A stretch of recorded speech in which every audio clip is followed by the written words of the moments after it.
नमस्कार, मी बोलते नंदिनी अंकोलेकर। मी आज तुम्हाला दाखवणार आहे उपासाची भाजणी।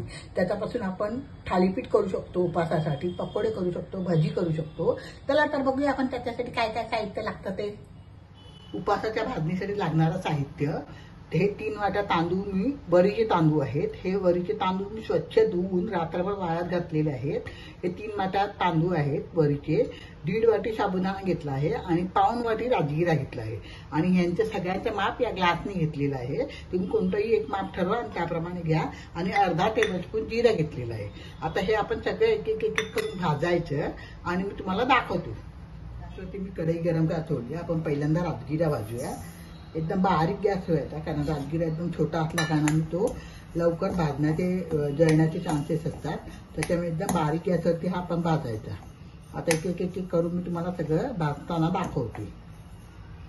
आता बघा लाया पण त्याच्यात छोट्याशा फुटायला लागल्या आहेत। आता हे थोडंसं ब्राऊन झालं की आपला राजगिरा भाजून गेला। आता राजगिरा काढून घ्यायचा, त्याच्यात आता वरीचे तांदूळ टाकायचे, ते पण मी तुम्हाला भाजताना दाखवतो।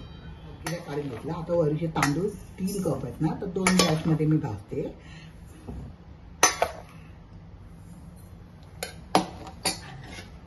हे पण आपण मंद गॅसवर जरा छान मऊ अशात व्यवस्थित भाजल्या गेली पाहिजे। ब्राऊन कलर थोडासा आला पाहिजे, पण लवकर होतात हे, कारण छोटे छोटे दाणे आहेत ना, त्याच्यामुळे लवकर होतात हे। तर सतत चमच्याने हलवत राहायला पाहिजे। वरीचे तांदूळ पण आपले छान भाजून झाले आहेत। आपण सगळे एकत्रच मिक्स करायचे आहे त्यामध्ये। आता ह्याच्यात मी टाकते दुसरी बॅच भाजायला घेते।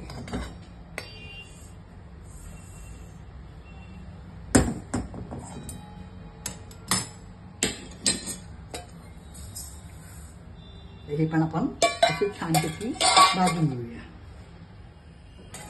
आता वरीचे तांदूळ झाले भाजून। आता मी साबुदाणा भाजायला ठेवला आहे, तो पण मंद गॅसवर भाजायचा। ही भाजणी आपली थालीपीठाची भाजणी तयार असली की आपल्याला उपासाच्या वेळेला प्रश्न पडणार नाही। आता श्रावण महिना येणार आहे, तर श्रावण महिन्यामध्ये आपण ही भाजणी अशी करून ठेवली ना की त्याच्यापासून आपल्याला थालीपीठं करता येतात, पकोडे करता येतात, भजी करता येतात। तयार असली की आपण पटकन करू शकतो। तेव्हा तुम्ही करून बघा। माझ्या चॅनलवर नवीन असाल तर सबस्क्राईब करा, लाईक करा, शेअर करायला विसरू नका। आपल्या मित्रमैत्रिणींना, नातेवाईकांना सगळ्यांना शेअर करा। साबुदाणा पण आपला झाला आहे।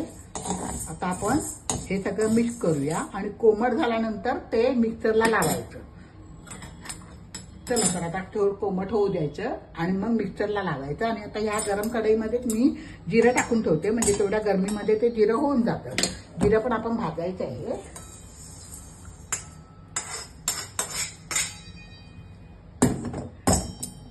यायचं तर जिरं ठेवून देणार मी। जिरं पण आपोआप तेवढ्या गरमीमध्ये भाजला जाईल। जिरं पण भाजताना भाजायचं आपण। तर आता थोडं कोमट होऊ द्यायचं आणि मग दळायला टाकूया। मिक्सरमध्ये आपण फिरवून घेऊया।